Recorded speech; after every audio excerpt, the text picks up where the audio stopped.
cherish. And what a moment for the fans as well. Beautifully ball, finger is red.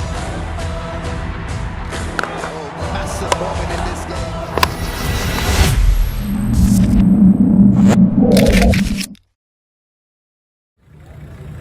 Bottom line ये है कि पाकिस्तान ने ये series 3-1 से जीत ली है और एक बहुत बड़ी बॉटम लाइन है, बहुत बड़ी कहानी है।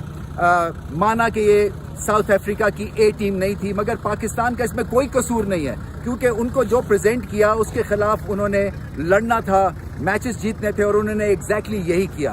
ये भी मत पूछें कि आज का मैच क्यों इतना दिलचस्प हो गया, बना दिया गया पाकिस्तान की तरफ से। और ये एक प्रॉब्लम है पाकिस्तान की, मिडल ऑर्डर बैटिंग, क्योंकि टॉप 3 चलते रहते हैं तो पता ही नहीं चलता कि पीछे क्या बचा है, क्योंकि उनकी बारी नहीं आती। और जब बारी आई आज तो सीधी सादी कहानी, 145 रन का टारगेट था जो कि बच्चों का खेलता है ऐसी ज़बरदस्त बैटिंग पिच के ऊपर, उसको खाम में ट्विस्ट और टर्न्स दे दिए। सो प्रॉब्लम इसलिए है क्योंकि जब विकेटें गिरती हैं तो क्लैरिटी चली जाती है मिडिल ऑर्डर के बल्लेबाजों से और वो घबराहट का शिकार हो जाते हैं। और मिडिल ऑर्डर में बैटिंग जो है उसमें आपको बेखौफी दिखानी है, मगर उसमें आपको एक सिम्त भी पकड़नी है। और अगर आप प्रेशर में आ जाएंगे तो इसका मतलब आपका टेम्परामेंट नहीं है। सो टेम्परामेंटली भी आपको वो प्लेयर्स को इनकरेज करना है जो प्रेशर में इस तरह से आके बिल्कुल ही अपनी गेम नहीं भूल जाते हैं। आगे चल के पाकिस्तान को इसके ऊपर काम करना पड़ेगा, मगर फिर भी देखें साउथ अफ्रीका में पाकिस्तान का रिकॉर्ड अच्छा नहीं है। और माना कि ये साउथ अफ्रीका की पहली प्लेइंग 11 या मास्टर प्लेइंग 11 नहीं है, मगर इसमें पाकिस्तान की कोई गलती नहीं है। उनको तो जो अपोजिशन दी गई है उसको हराना था और उन्होंने शानदार परफॉर्मेंस दिखाई, क्योंकि बाउंसी ट्रैक्स के ऊपर हमें पता है कि साउथ अफ्रीका में ना बॉलिंग अच्छी होती है ना बैटिंग, मगर बाबर आजम जब आपके पास हो तो फिर आपको डरने की ज़रूरत नहीं है।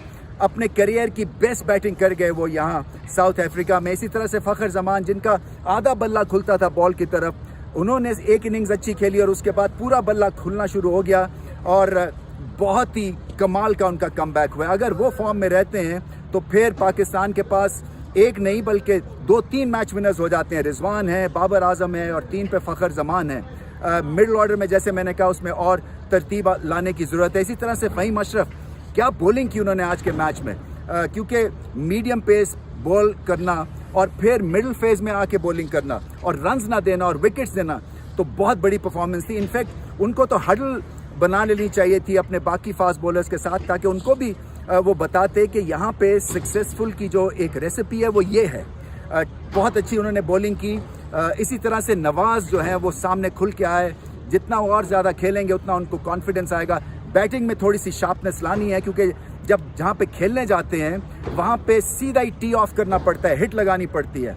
सो अगर आप बॉल को सही पिक नहीं करेंगे और अगर प्रेशर गलबा ले जाएगा आपके जहन पे, तो फिर आपकी जो नेचुरल एक इंस्टिंक्ट है वो किल हो जाती है। और उस मौके पे जहाँ वो बैटिंग करते हैं वहाँ पे तो सीधा सीधा जाके हिट्स लगानी है। सो उनको अपनी थोड़ी सी पार हिटिंग बेहतर करनी है, मगर बड़ी क्रिटिकल इनिंग्स वो खेले।